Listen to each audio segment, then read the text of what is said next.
আজকের ভিডিওটা প্লিজ কেউ টান দিবেন না। আজকে সমস্ত প্রবাসী ভাই এবং বোনদের দেখা অনেক জরুরি, আর এটাকে বেশি করে রিপোস্ট করবেন এবং এটাকে বেশি করে মনে করেন যে ফেসবুক, ইউটিউব, যেখানে যার যেভাবে আইডিয়া আছে দরকার কেটে হোক, মানে যেভাবে হোক আপনারা রিপোস্ট করে এই কথাগুলো যাতে সমস্ত প্রবাসী যারা আছে তারা যেন এই ভিডিওটা দেখতে পারে এবং তাদের মতামত জানাইতে পারে। এর থেকে বেশি যদি কোনো দাবি থাকে সেটাকে অবশ্যই আমাদেরকে এটাকে পরিবর্তন করতে হবে। এটা আমাদের অবশ্যই নির্বাচনের আগে করতে হবে, কারণ বাংলাদেশে কোনো কিছু পাইতে হলে অবশ্যই আপনার আন্দোলন করতে হয়, এগুলো এটা করতে হয়, সেটা করতে হয়। এগুলো আমাদের করার মতো মনে করেন যে হয় না, কারণ আমরা দেশে থাকি না, দেশের বাইরে থাকি। এখন আমাদের যে প্রথম যে দাবিটা, যেটা সব থেকে বেশি সমস্যা, সেটা হলো পাসপোর্ট। আমি নিজেই ভাই পাসপোর্টের কারণে 3টা বছর অবৈধ ছিলাম, ঠিক আছে। আমি চাই না যে আমার অন্য কোনো প্রবাসী ভাই কষ্ট পাক এই পাসপোর্টের জন্য। এখন আমার 1 নম্বর দাবি পাসপোর্ট। কোনো ধরনের হয়রানি ছাড়া 1 থেকে 15 দিনের ভিতর পাসপোর্ট দিতে হবে দেশ এবং প্রবাসে। কিভাবে দেবে এটা সরকার জানে। 2 নম্বর, যদি কোনো দালাল বা এজেন্সি টাকা মেরে দেয় বা হয়রানি করে, তাহলে সেটার জন্য মামলা করলে 24 ঘন্টার ভিতর অবশ্যই আইনের আওতায় এনে যে হয়রানি করতেছে তার সাজা দিতে হবে। 3, কোনো প্রবাসীকে যদি এয়ারপোর্টের কোনো কর্মকর্তা বিনা কারণে হয়রানি করে, তাকে 24 ঘন্টার ভিতর কোনো আন্দোলন ছাড়া পদত্যাগ করাইতে হবে।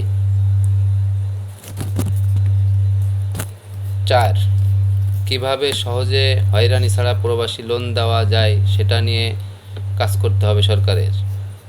5 নম্বর, যদি কোনো প্রবাসে মৃত্যুবরণ করে, তাহলে তাকে দ্রুত দেশে নেওয়ার ব্যবস্থা করতে হবে এবং সমস্ত খরচ সরকারের বহন করতে হবে। আর যে ব্যক্তি মৃত্যুবরণ করবে তার ফ্যামিলিকে অবশ্যই তাদের দায়িত্ব নিতে হবে সরকারের, যদি সেই একমাত্র কর্মজীবী থাকে তার ফ্যামিলিতে। এখন আমাদের 6 নম্বর দাবি, সমস্ত প্রবাসীর পরিবারকে সব ধরনের সহযোগিতা করতে হবে এবং তাদেরকে সুরক্ষিত রাখতে হবে। 7 নম্বর,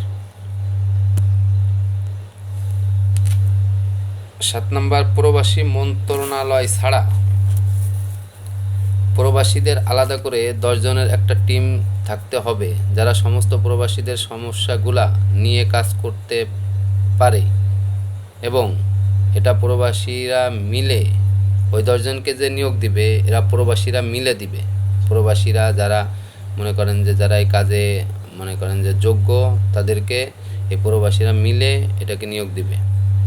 এটার জন্য যে অর্থ ব্যয় হবে সেটা সরকার বহন করবে। তাদের মনে করেন যে অফিস, তারপরে তাদের কম্পিউটার, মনে করেন যত খরচ আছে এটা সরকার বহন করতে হবে।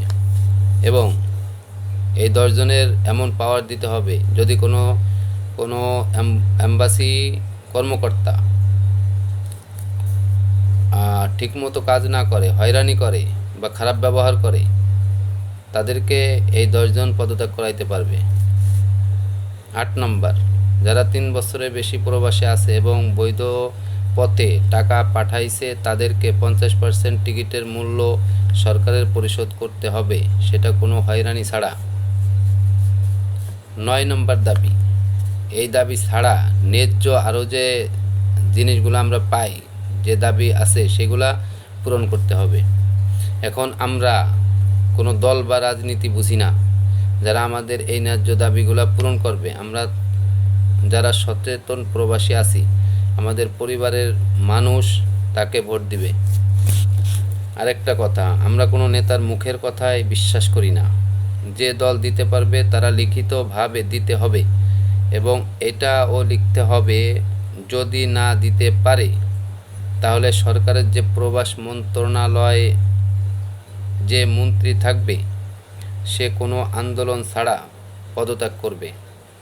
এবং প্রবাসীরা যাকে পছন্দ করবে তাকে ওই দায়িত্বে নতুন করে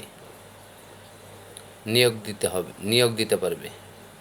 এটা মনে করেন যে এই লাস্টে যেটা, এটা মনে করেন যে ওই যে মন্ত্রণালয় আমাদের দায়িত্ব নিবে সেই মন্ত্রণালয় যদি না দিতে পারে, তাহলে তার পরিবর্তে আমরা ওইখান থেকে যে মন্ত্রীকে আমাদের পছন্দ, মানে আমাদের সবাই যে পছন্দ বা ওই যে 10 জন থাকবে ওই 10 জনের যার পছন্দ সে ওইটা বসাইতে পারবে। এখন এইগুলো হলো আমার কাছে, আমার যেটা মনে হয়েছে, এটা আমার দাবি।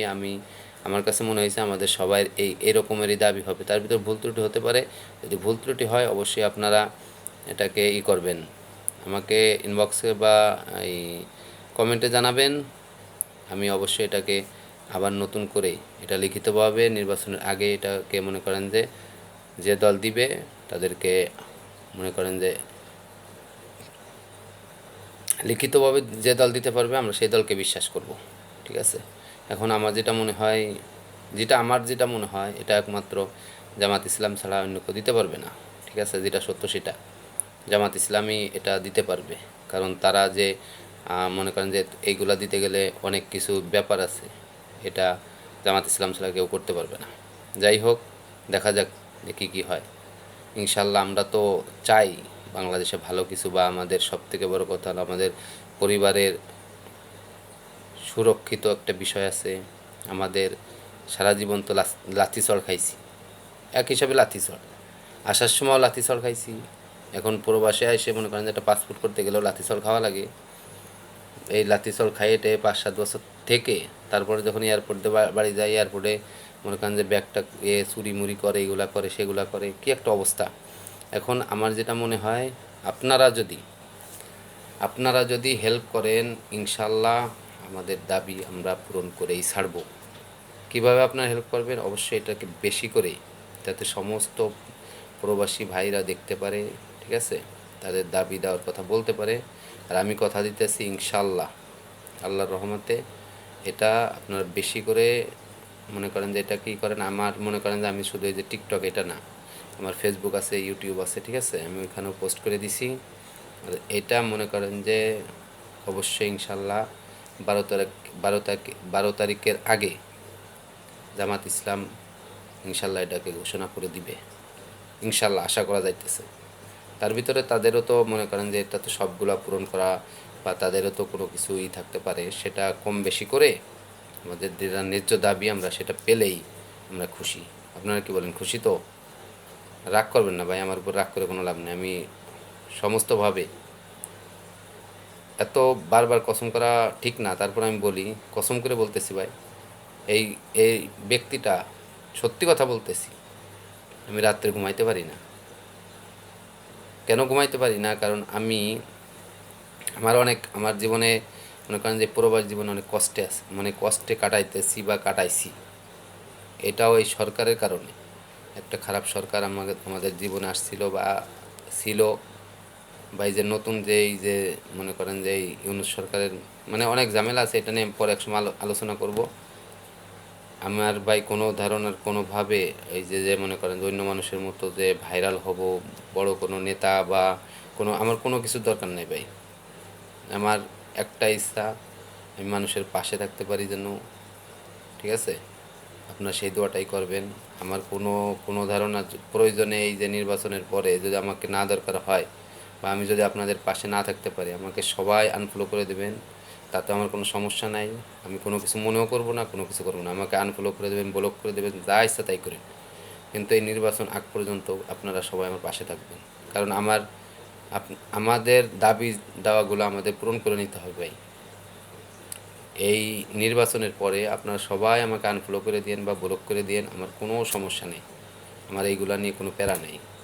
ইনশাল্লাহ আমি চাই, ঠিক আছে, আল্লাহ যেন যতদিন এই দুনিয়াতে রাখে আপনাদের পাশে থাকতে পারি। কারণ আমি নিজে কষ্ট করছি, আমি চাই না যে আমার আরেকটা ভাই কষ্ট করুক, বা আমার যে মানে পরবর্তী যে ব্যক্তি এই প্রবাসে আসবে সে যেন কষ্ট না পাক, আমি এটাই চাই, আর কোনো কিছু চাই না ভাই। ভিডিওটা অনেক বড় হয়ে গেছে, আপনারা সবাই বেশি করে এইখান থেকে কেটে নেবেন বা কীভাবে নেবেন এটাকে ফেসবুক, ইউটিউব যে যেখানে পারেন সেখানে। আর আমার যে ইউটিউব যদি চান তাহলে লিখবেন RJ রাব্বি 143।